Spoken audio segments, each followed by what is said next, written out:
नरम दल आंदोलन की प्रमुख पद्धति राजबामनबद्ध आंदोलन अर्थात प्रशासन में भारतीयों की भागीदारी की मांग तथा जनता में राजनीतिक जागरूकता उत्पन्न करना था। वहीं गरम दल के नेताओं की मुख्य मांगें अनुकूल परिविघटन पद्धति की थी।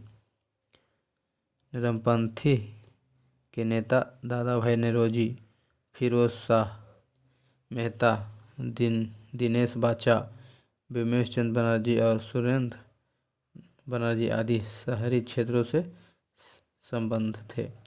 फिरोज शाह मेहता ने स्वयं कहा, कांग्रेस की आवाज़ जनता की आवाज़ नहीं परंतु उनके साथ रहने वाले अन्य देशवासियों का यह कर्तव्य है कि वे इनकी भावनाओं को समझें और उन्हें व्यक्त करें और उनके उपचार का प्रयत्न करें। गोपाल कृष्ण गोखले उदारवादी खेमे से संबंध थे। वे साधन और साध दोनों की पवित्रता में विश्वास रखते थे। गोपाल कृष्ण गोखले 1889 के इलाहाबाद कांग्रेस अधिवेशन के मंच से राजनीतिक में सर्वप्रथम भाग लिए। 1897 में उन्हें और दिनेश बाचा को भारतीय व्यय के लिए नियुक्त बेलवी आयोग के सम्मुख साक्ष्य देने को कहा गया। वर्ष 1902 में गोपाल कृष्ण गोखले बम्बई संविधान परिषद के लिए इंपीरियल लेजिस्लेटिव काउंसिल के लिए चुने गए।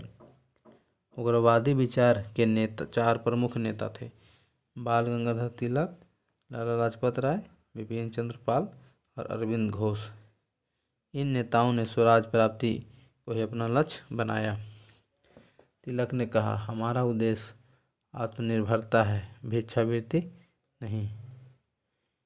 गरम दल के लिए स्वराज का अर्थ विदेशी नियंत्रण से पूर्व स्वतंत्रता था, जबकि उदारवादी दल के स्वराज का अर्थ साम्राज्य के अंदर औपनिवेशिक स्वशासन था। लाला लाजपत राय को शेरे पंजाब के नाम से जाना जाता था। ये भारतीय राष्ट्रीय कांग्रेस में गरम दल के नेता तथा पूरे पंजाब के प्रतिनिधि थे। इन्हें पंजाब केसरी भी कहा जाता था।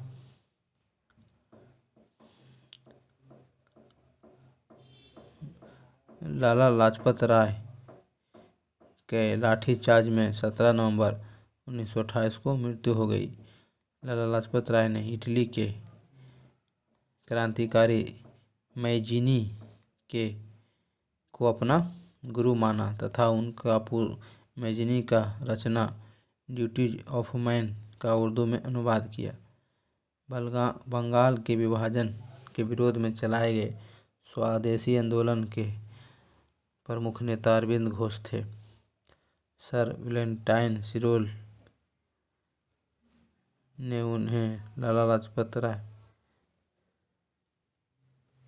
को बाल गंगाधर तिलक को भारत का शांति का जन्मदाता कहा।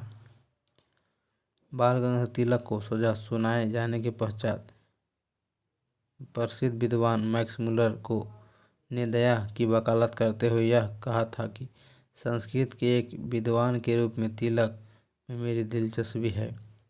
वर्ष 1908 में बाल गंगाधर तिलक को केसरी में प्रकाशित लेखों के आधार पर राजद्रोह का मुकदमा चलाकर 6 वर्ष के कारावास की सजा देकर मंडाला जेल, जो बर्मा में था, भेज दिया गया।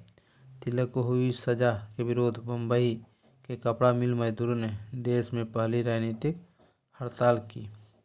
मंडाले जेल में ही इन्होंने गीता रस नामक पुस्तक लिखी।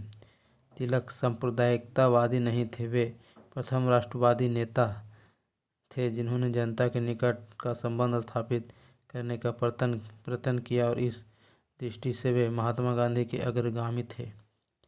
इस उद्देश्य से उन्होंने अखाड़े, लाठी कलब, गोहत्या विरोध सभाएं स्थापित की। उन्हें महाराष्ट्र में शिवाजी महोत्सव तथा गणपति पर्व आरंभ किया ताकि जनता में राष्ट्र सेवा की भावना जागे। बाल गंगाधर तिलक की 1 अगस्त 1920 को मृत्यु हो गई।